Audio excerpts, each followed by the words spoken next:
Welcome all you +2 comedy modifiers back to the stream. Welcome back to Clue Escape, the Illusionist Club. TV's Noah here, water in hand. And we just broke into deck 3 because we unlocked the Speakeasy.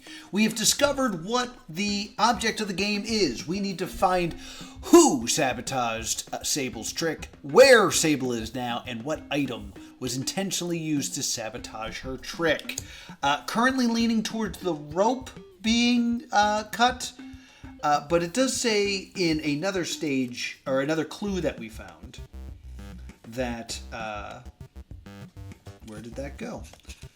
Stage direction. During the mirror, please remember to cut one of the ropes. So I guess that should have happened. So my guess is right now is either when she was doing the mirror walk, she was thrown up into the sky and the haze made it impossible to see, and then something went wrong and now we can't see her. Or I think that there is a trap door that she was supposed to come out of that is under a tipped over popcorn display that is currently preventing her from popping out. Last time we also figured out that the Speakeasy exists, and we're going to go ahead and start searching the Speakeasy. I have my character cards right here, and I don't have a good place to put them where they are visible. Oh, I can put them here, I guess. So starting with Professor Plum, we'll have Professor Plum move to 400, and we will read card 400 from the clue deck. Blam! The Speakeasy is luxe in every sense of the word. Everywhere you look, there is plush seatings, low lights, and glittering decor. Crystal balls, playing cards, and other magical props fully set the scene. On the table, near the round bar, you can see someone has set up the classic cups and balls. Take cards 102, or 401 and 402. Little numerical dyslexia for you there. All right. Blam. Oh, this is hard to read. Ain't it? Ain't that just the smallest type? All right. God, I hate this font. All right, this at least looks different. Here, I'll let you guys look at this while I read. The ball is under the blue cup. The blue and green cup are switched. Then the blue and the red. Where's the ball? The ball is under the blue cup, which is in the center.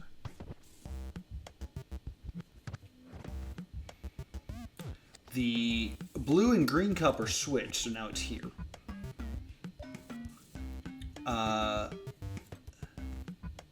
And then the blue and red. So then the blue is here and switched with the red, so it is here. Where's the ball? It is here, which is a 5. That makes sense so far. Okay. The ball is still under the blue cup. That cup switches with the red cup. Where's the ball? Well, the blue cup was here and the red cup was here, so it's 3. So it is 5-3 so far, according to what I understand here. So blue is here, red is here, green is here. The blue cup and the red cup are switched. Again, okay. So now the blue cup is here. But then the ball magically switches to the green cup, which is in the center, which is here. So I believe it is saying 5, 3, 4. 5, 3, 4. Let me get the cards. I need card 5, 3, 4. Which is right here. Did I do it? Solved! Cups and balls. Ha! Big brain, not too bad. You deftly solved the trick and hear a pop I said pop too big and almost blew the card out of my hand. As a hidden drawer slides open. A quick peek under the table reveals a complicated magnetic lock that must have been activated by the ball's movement. Inside, you find a playing card. Discard these puzzle pieces, easy peasy, and take card 479. All right. Card 479. Here's card 479. Whoosh! It's a playing card, as described. You need 3 puzzle pieces to solve, so this is something we are going to keep for later. But remember that this is here. Since this area seems to be kind of less used, I'm just going to store it there so we can all enjoy that playing card. That would have been the turn of Professor Plum. Let's go ahead and have Miss Scarlet do what's next. Or, I'm sorry, Solicitor Scarlet. 420, blaze it. So she goes to the 420 node. That means I pick card 420. Blammo. As one might expect from a swanky place like this, there's a book of fancy cocktail recipes open on one of the tables. Perhaps the bartender was experimenting with some new ideas when the club was evacuated. At first glance, the drink being displayed looks more like a riddle than a recipe. Take card 421. Gladly. I'm currently doing 75 hard and not drinking, so this is going to be sad for me. All right. This is too hard for you guys to see, so I'm just going to read it. Apparently I need another puzzle piece that I do not have for this. Mix the liquid gunpowder. What? Half of the available newt juice. What? And all the peach cordials into a shaker. Measure and make note of how many milliliters of mix you have. Top off the rest of the shaker with tap water. Note how many milliliters of water are added. Pour the mixture into the empty liquid gunpowder container until it is full. Note how many milliliters of drink are left in the shaker. Okay. Good to have. Again, we'll put this here for now because it looks like this part of the board's not currently being used. All right, while Solicitor Peacock was doing that, let's see what Chef White was up to. Chef White moves to node 440. I tend to go in numerical order because it's easier for my brain. All right, 440 is in my hand. The corner of the room, which is where she is, showcases a beautiful arranged bar. Every bottle shines as if it has been polished, and the liquids inside gleam like hundreds of multicolored gems. Some of the bottles are sitting out at the bar, as if someone was just about to make a drink before the club emptied out. Take card 441. All right, so I'm guessing this is going to go with our weird cocktail recipe. 441 is in my hand. Blam! Okay, so this is showing us that the shaker is 7 milliliters, and then we have a 4 milliliter of newt juice, 3 milliliters of the peach cordial, and 2 milliliters of gunpowder, liquid gunpowder. So this is what we're going to use for this recipe. So let's go ahead and figure this out. Just trying to get this the best look for you. Okay. Mix the liquid gunpowder with half of the available newt juice. So I take 2 milliliters of gunpowder and 2 milliliters of newt juice. So we're up to 4 milliliters currently. 4 milliliters. I need to dust my hair. Right. And all the peach cordial into the shaker. There's 3, so that brings it up to 7 milliliters, which would fill the shaker completely. 2 plus 2 plus 3, 4, 5, 6, 7. Yes, which is how much the shaker is here.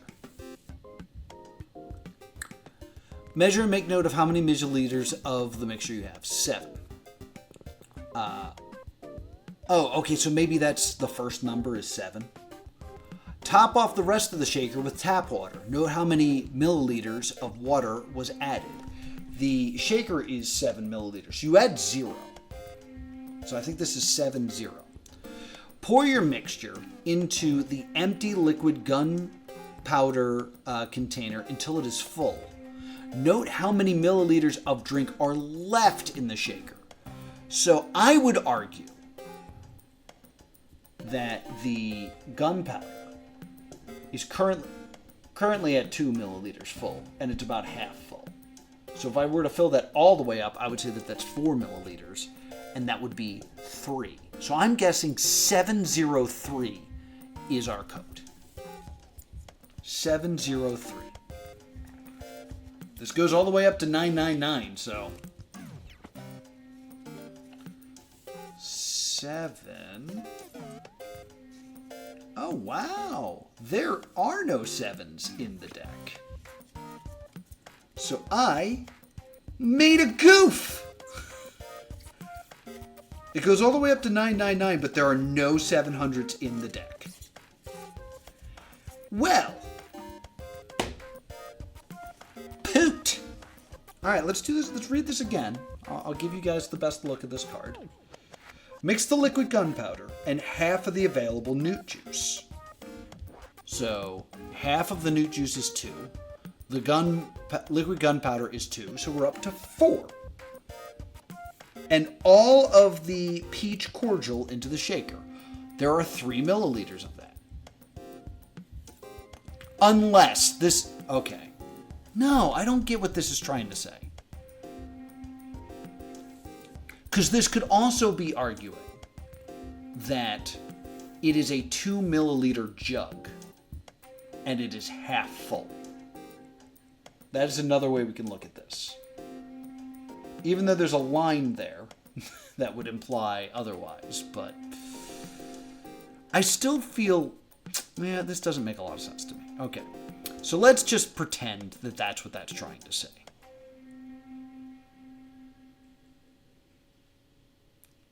So there is the 2 milliliter gunpowder is half full. So that's 1 milliliter. We mix that with half of the newt juice. There is half of a 4 millimeter. So that's 2. We cut that in half. That's 1.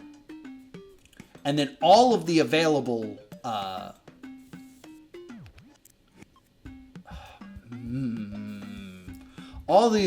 peach cordial, that is a 3, that's 2/3, so that is 2/3 full, so that's 2. So it's 1 plus 1 plus 2. Like, now we're doing Clue the movie, which is 4. So we're going to say the first number is 4. Top off the rest with water. Note how many milliliters of water are in. If it's 7, to fill it up, we add it 4, it's 3. So we have 4, 3. We then pour the mixture into the empty liquid gunpowder container until it's full, which we are saying is 4 milliliters. So we're saying it's 3. So we're saying 433 now is the answer to this, which I like way less as an answer. And is also not a card. All right, I'm not going to hold this up to the camera this time and really look at this because... All right, so if solving it both ways. Mix the gunpowder, 2. With half of the available newt juice, 2. And all the available peach cordial, 3. Pour it into the shaker. 2 plus 2 plus 3 is 7, which we know is wrong. These are the only 2 puzzle pieces needed to solve this. This is, ooh, I'm getting annoyed. Okay, so let's take it the other way you can look at this. The 2 millimeter is half full. 1. So there's only 1 milliliter of liquid gunpowder. Half the available newt juice. The 4 milliliter is half full with newt juice, which means there are 2. If you split that in half, that's another 1. And all of the available peach cordial. The peach cordial is 3 milliliters tall and is 2/3 full. So that's another 2. That brings us to 4. We pour, and that's all into the shaker. Top the rest of the shaker with tap water. Note how many milliliters of water are added. 7 minus 4 equals 3. So 4 3 is our first part of this. Is that even possible? Are there any 4 3s? There are 4 3s. Okay. Okay. Interesting. Pour the mixture you have into the empty liquid gunpowder container until it is full. This is 2 milliliters for all of it. 7 minus 2 is 5. That's where I screwed up. It is, in fact, 435, which there is a card for. That's something about the lines on the card itself make me not like this, the way that this is done. Because you can see the dash over like the liquid. I don't know if the label is dealing with the dash or dealing with the height of the liquid. That's just a little unclear. Magic elixir solved, so that was correct. The glittering elixir comes together at last. It's beautiful, but nothing else happens. Cool. Chef White checks the recipe one more time and declares you missed the last step. She grabs the book of matches from behind the bar and lights the top of the drink on fire. It's a flaming bow. There's a flash of light, a fuzzy noise, and voila, a fizzing noise, excuse me. And voila, the drink has magically transformed into a playing card. Amazing. Take card 4, 44. So we discard these. Card 4, 4, 4. I hope it's a playing card. Boom! It is another Queen of Spades. Interesting. They look almost identical. Interesting, interesting. All right, that ends Chef White's turn. Let's go ahead and have Miss Scarlet go next. She's going to check out node 460. Card 460 says, while inspecting the trick bookcase that led you into the speakeasy, you come across a torn map fragment stuck between 2 large tomes on the bottom shelf. Take card 463.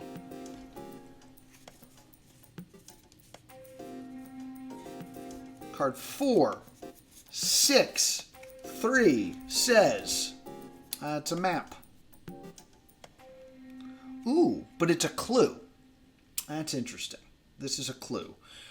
So based on the shape of things, let me move this part of the clue out of the way. This has like a little bit of this round area. So I'm guessing the map goes like this. And this is actually part of the dressing room, if I had to guess. So I'll put this here. That ends the turn of Miss Scarlet. Colonel Mustard, you're up. Colonel Mustard's going to check out 480. The Colonel. 480. Boom. A card table is set up in the corner of the speakeasy with some cards scattered across the top of it.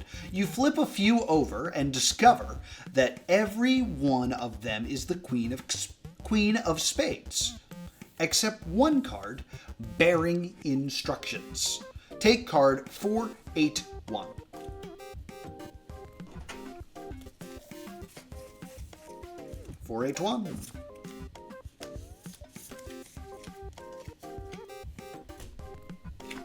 Boosh! My cards are so tricky sometimes, the details simply vanish.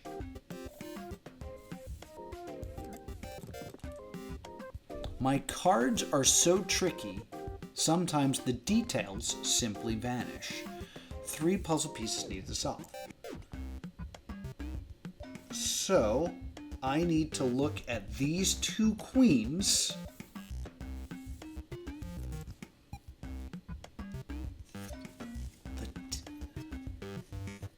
The details simply vanish.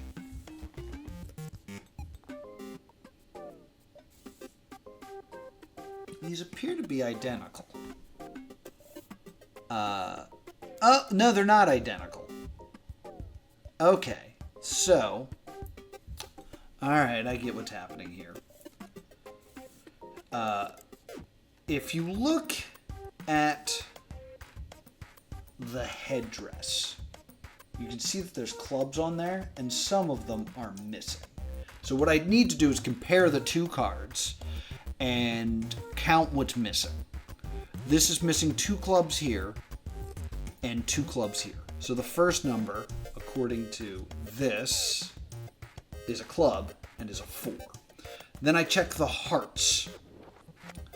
I spy with my little eye 2 missing hearts. There's those hearts that are supposed to be here, and then there's a heart that's supposed to be here. So I have 4, 2 currently. Then we have the spades coming across here and here. There appears to be 2 missing spades as well. So I have 4, 2, 2 as the potential solve for this.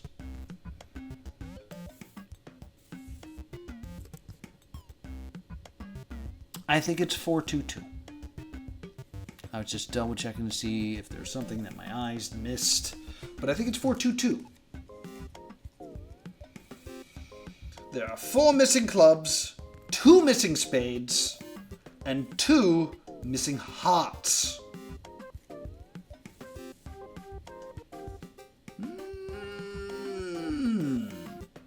Is there another missing spade, perhaps? Because there's a 423. Look at these spades again.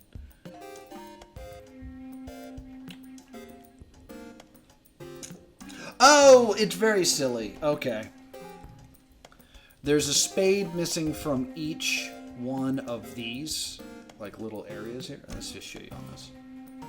You can see the gaps, but there's also no spade here by the Q when there's one here. So it's actually 3. So it is, in fact, 4,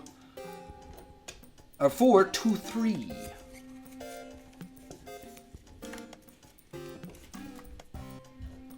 Whoop, blam! Solve, sleight of hand. Hidden in the cards, you find the combination to a locked box. After looking around a little bit, you find one stashed under a cabinet.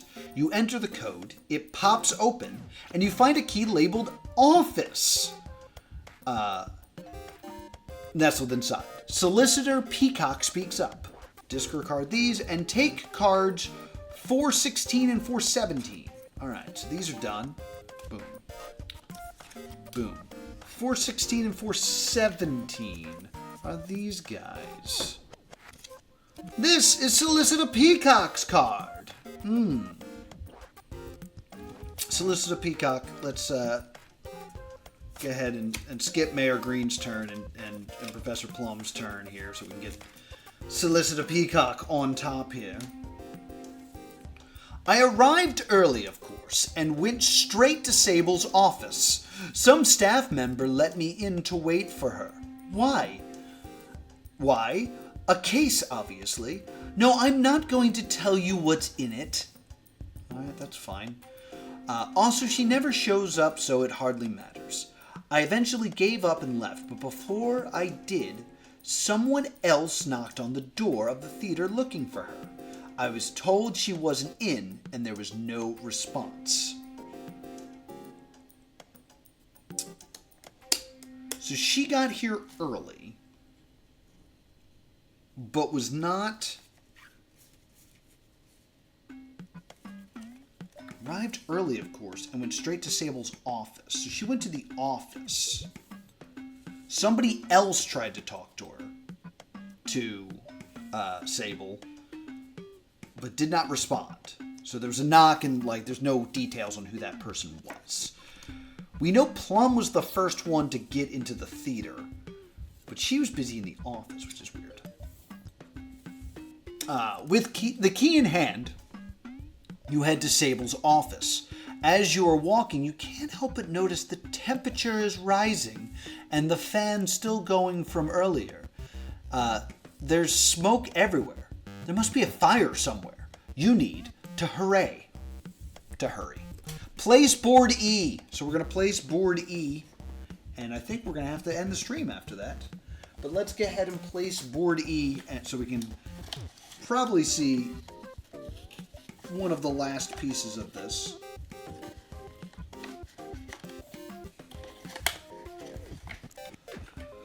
This is board E. Shwoom. And I assumed it'll go right here. We can discard this. We don't need this anymore. Put that over here.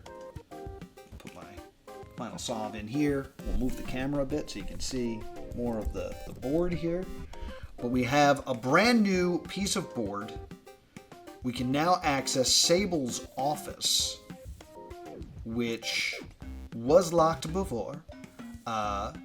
It kind of runs parallel. Ooh, there's actually a door from the office to the theater that we had not been able to access before. So that's interesting. We got some weird symbols over here on this weird area. Don't really exist over here. I thought maybe they'd be similar. But that's a very interesting group of symbols that if you squint at, you can kind of see. So let's hold this up. There appears to be some sort of numbers clearly printed on here. So this is Sable's office. All right. And that is going to do it for today's stream. So we've unlocked Sable's office. I'm a little suspicious of Peacock at this point. Just because Peacock claimed to be... I arrived early, of course, and went straight to Sable's office. Some staff member let me in to wait for her. So she's actually got into Sable's office, which is very sus to me, is that she somehow got in there. It was Plum that said, I've been hoping to talk to her before the show. She was planning to knock down a building with tremendous historical value. It was awful. So I went to her office, and there was a door. Her office. There's a door to it inside the theater. When I knocked, though, I heard some other woman call out that she wasn't in. So that was probably Peacock. I didn't know where else to look, so I grabbed some popcorn out of the machine that was not turned over and sat in my seat. I was the first one in the theater. So even though he was the first one in the theater, Peacock was there first in the office. And then what's going on with Green? I was backstage, so he's backstage during this, checking on fire safety with the marshal, and we were both dismayed to see the poorly stored protected of the power cord, which I tripped over and disconnected, that was just lying around. It's a pretty obvious violation. You'd think Sable would have personally seen to it since she's already having trouble getting her zoning permits in order for, well, the new music place she's opening.